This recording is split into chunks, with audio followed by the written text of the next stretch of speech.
Bonjour et bienvenue dans Le Mag sur Radio Sensation. Aujourd'hui, l'association Bernay Sentier nous invite à prendre l'air et à profiter des environs avec des conseils de randonnée pour l'été.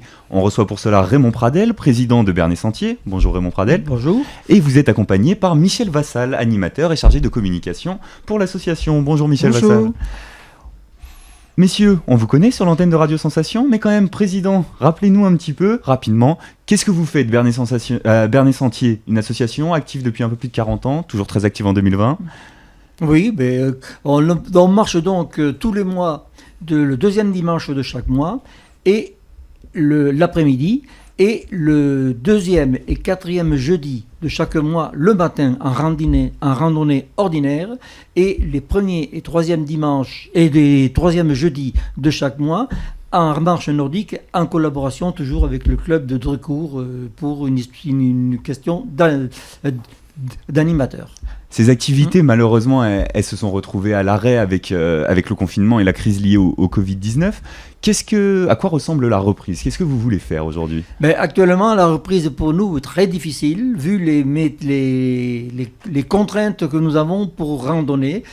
Étant donné que nous ne pouvons randonner qu'à 10 personnes, animateurs et serfils compris, donc cela réduit automatiquement 8 adhérents ordinaires. Et d'autre part, il nous est aussi demandé d'éviter de faire du covoiturage. Ou, si on fait du covoiturage, ne prendre qu'une personne par voiture à l'arrière du véhicule.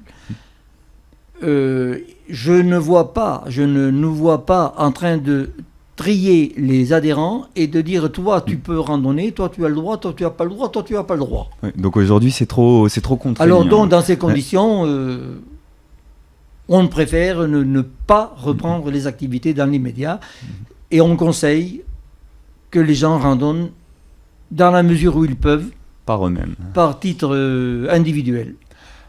Ces contraintes, ça correspond aux règles qui ont été édictées par le ministère des Sports et de la Jeunesse. On en parlait juste avant, justement, Michel Vassal. Ces contraintes, vous les avez relayées aussi sur la page Facebook et sur le site internet de l'association.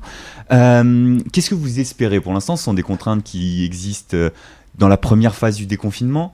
Qu'est-ce que vous espérez pour cet été ? J'espère que même ça va se débloquer avant l'été. Actuellement, on entend quand même beaucoup de modifications au niveau des transports, au niveau des écoles. Les distances se resserrent de plus en plus. Je vois mal pourquoi on obligerait une association qui randonne en plein air à être à 10 personnes, alors que maintenant, dans les trains et d'ici peu de temps dans le métro et dans les bus, tout le monde va pouvoir circuler. Bon, alors c'est comme ça. Moi, c'est pas une critique, c'est simplement un petit constat. Jusqu'au 22 juin, on est pieds et poings liés, c'est ce que vient d'expliquer Raymond. On va pas se battre. C'est beaucoup trop compliqué. On va pas faire de tirage au sort. C'est comme ça. Nous aussi, on est pénalisés. Tout le monde s'adapte aux contraintes. Maintenant, je pense qu'à partir du 23 juin, moi, j'ai bon espoir qu'on reprenne normalement, parce que pourquoi est-ce que nous on ne reprendrait pas ? Il y a le même problème pour les restaurants et autres. Tout ça va se redébloquer gentiment. On est raisonnable, vous savez, quand on est des groupes de 30 à 40 personnes, vous voyez, ça fait du monde quand même. Alors, une fois que vous reprenez, l'été, est-ce que c'est une saison particulière pour la randonnée ? Est-ce que vous faites des choses différentes en été ? Oui. On fait des choses différentes. On fait des randonnées pique-nique d'été. Alors, randonnée pique-nique d'été, ça suppose une journée complète. Sur le papier, étant entendu que les gens peuvent venir le matin, déjeuner ou ne pas déjeuner, ou alors arriver l'après-midi, ils déjeunent ou ils déjeunent pas. On fait ce qu'on veut. Donc c'est un peu à la carte. Une journée entière et après les gens peuvent s'intégrer comme ça leur correspond. Voilà, là c'est différent si vous voulez. Cet été on va aller dans le Calvados et puis également limite de Seine-Maritime, on va faire la vallée de l'Oison et puis sinon on va être disons près du côté de l'hôtellerie par là-bas. C'est différent l'été, c'est ouvert à tous. Comme toutes nos randonnées d'ailleurs, elles sont ouvertes à tous. Nous avons une assurance spéciale pour ça. C'est l'adhésion à la fédération qui nous couvre pour ça. Voilà. Et les gens sont bienvenus. On peut venir à Bernay Sentier pour nous tester, on va dire, pour simplifier. Hein. Donc on vient, ça plaît pas. Pour une de vos randonnées, un jeudi ou un dimanche. Voilà, exactement. Alors ceux qui sont pas trop sûrs d'eux, je leur conseille de venir plutôt d'abord un jeudi, bien sûr s'ils ne travaillent pas, parce que comme la randonnée fait 8 à 9 km, c'est quand même plus facile de se tester sur un parcours de 8 à 9 km plutôt que là on va arriver pendant les belles périodes, on va plutôt faire 13 à 14 km le dimanche après-midi. Donc on rappelle, 8 à 9 km, ça représente à peu près 2 heures de marche. Voilà, 2 heures et demie maximum. On rajoute 1 heure de plus à peu près. Voilà, oui, c'est ça. Du coup, Président, est-ce que le fait d'organiser ces journées un peu différentes, ça vous permet aussi l'été d'aller voir des lieux différents ? Qu'est-ce que vous allez voir pendant l'été ?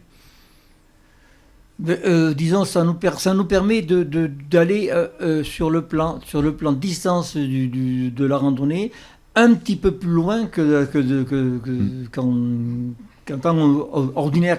Quand on limite par exemple le jeudi une rayon de 15 km autour de Bernay, puis le dimanche une vingtaine de kilomètres, 30 km. 30 km maxi, Pontonne-Mer, pour Denillier, Pontonne-Mer, Orbec. Quand on part pour la journée, on peut des fois aller un petit peu plus loin ou disons, du lieu de la randonnée où on est, où la randonnée se fait, faire 2 coins différents.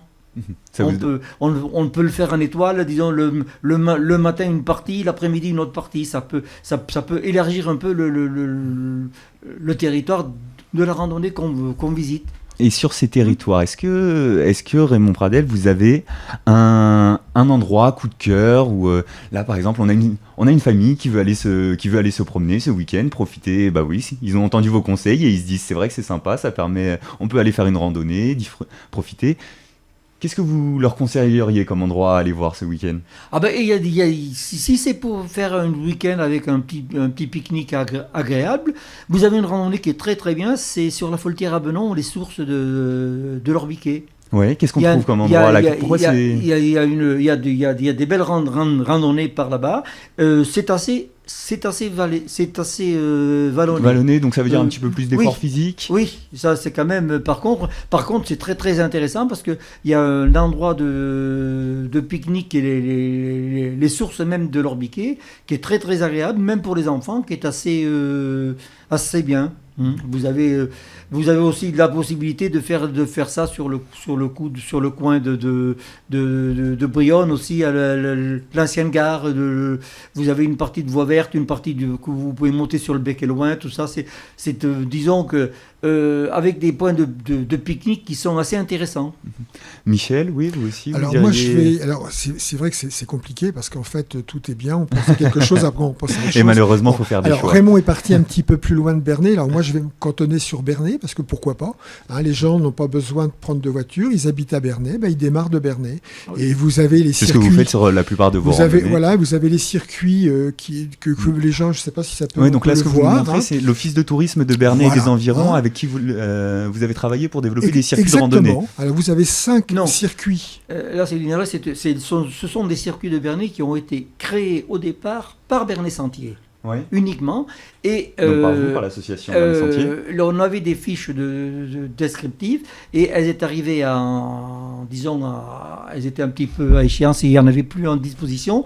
Et il y a à peu près 7-8 ans, ou 5-6 ans, Sandra Level, à l'époque, était directrice de l'office de tourisme de Bernay, m'avait contacté pour voir si on ne pouvait pas refaire ces fiches-là. Et on avait donc fait une nouvelle édition qui a été rééditée à cette occasion-là avec l'office de tourisme de Bernay. On les a faites ensemble. Mais ce sont les fiches qui ont été créées pour des circuits qui existaient déjà par Bernay Sentier.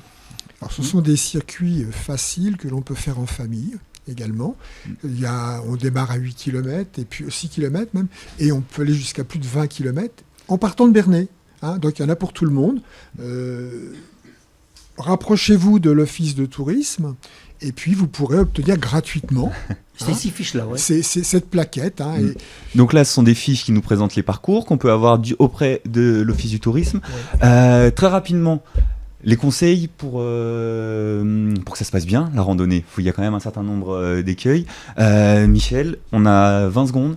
Si ce week-end on part se promener, qu'est-ce qui est important avec l'été? Un minimum d'équipement, hein, déjà, des chaussures correctes, adaptées, hein, de l'eau, un vêtement de pluie, à la rigueur quelques petits biscuits secs si on a faim en cours de route, si vous voulez. Voilà, quoi, c'est... Donc on retrouve tous ces conseils et puis aussi les conseils de randonnée sur votre site internet bernetsentier.over-blog.com et sur la page Facebook Bernets Sentier. Merci messieurs.